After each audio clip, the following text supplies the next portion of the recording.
Hello, my name is Stephanie Irvin, and I'm going to have a conversation with Bridgette Suttle for Our Stories, Our Lives, an oral history project with the Georgia Libraries for Accessible Statewide Services. It is October 9th, and this is being recorded at Glass Atlanta, the recording studio in Atlanta, Georgia. Thank you, Bridgette, for being with me today. Thank you for having me. Well, I am an adopted and only child of what I thought to be the world's greatest parents. Um, I was certainly reared and trained to be a super achiever. Uh, my grandfather was blind from birth, and my parents and I often joked about how God created and made things because my blindness came later on in life. And it was something that was already very familiar to everyone in our family. So it wasn't as big of a deal as maybe it should have been, or as big of a deal as others took it. Um, Again, I was reared and trained to be a super achiever. I did grow up right here in Atlanta, Georgia. Um, and I often say that although I was born in New Jersey, I came straight here to Grady Hospital. So I am a transplant Grady baby. Um, I went to high school here in Atlanta, Georgia, graduated from Riverwood High School. I later went on to Savannah State University in the fall of 1990.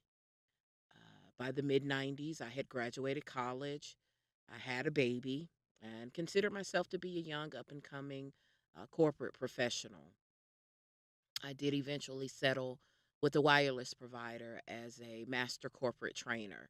And my life continued on beautifully and until some years later, probably when I was about 35, I started to notice things with my vision. I knew some probably 17 years prior to that, I had been diagnosed with diabetes, type 2 diabetes. And from that point of diagnosis, I did absolutely nothing to maintain or control my diabetes diagnosis. And I didn't do anything because I felt fine. When I looked in the mirror, I felt like I looked fine. They just really had no idea what was going on the inside of my body. Well, it certainly started to tell on me at about 36. My vision started to severely blur, and this was due to an eye condition called diabetic retinopathy, which, of course, is a condition caused by uncontrolled blood sugar levels. This eye condition to date has rendered me legally blind. After that, at the age of 37, my right foot was amputated. I stepped on a nail. Uh, by the age of 38, I was absolutely broken. I was depressed and jobless. And I felt like, how could a person with such wonderful parents and what I considered to be a beautiful life, how in the world could I allow this to happen? I was totally devastated, just not devastated, but also in a wheelchair. And I sat in a wheelchair for 3 years, just kind of allowing life and my weight and the fact that I had walked into the hospital but could not walk out. I allowed those things to overtake me. Um, and the medical profession, they all told me, "Hey, you're healed. Everything is back to normal." But inside in my head, I thought, well, how do you heal from going blind, like emotionally and mentally? And even how do you heal from an amputated foot emotionally and mentally and even physically? I couldn't figure out how to get back in the game. And it was a game that, I had been taught to perfect. And so just there I sat. And at the time, I didn't know the change that was happening, but there was a change that was coming. And I strongly believe it was due to what I call my pushy, praying, meddling mama.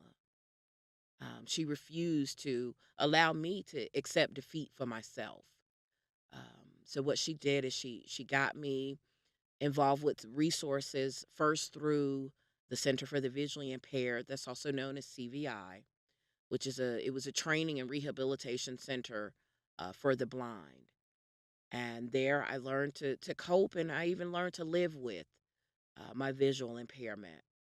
I participated in various group and one-on-one therapy sessions. I also partook of courses that taught me to do things like launder my clothes, cook and prepare my foods, and even maintain and operate a computer, with no sight. Um, from there, I learned about another resource, and that was Disability Link. Disability Link was a center of independent living that offers services and resources to people of the cross disabilities community. So that means no matter what your disability is, this place has something there to help you. From there, I learned to advocate for myself.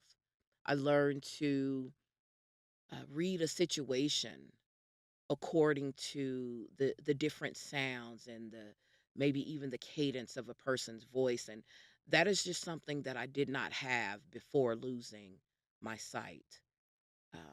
So now what you have before you, you have the voice of recovery right here. um this is the voice of independent living. I certainly am hope. um Again, I have a voice, and I'm determined to use it. Um, I have learned to maintain my diabetes through what I eat, what I drink, and through exercise, which is something I absolutely hate, but it is a necessary, especially in my world and in my life. I have now been walking with a prosthetic for over 6 years. I am no longer a crippled, below the knee amputee. I am now able to stand tall and strong with the strut of a proud peacock. Um, I am recovery. And what I'll say is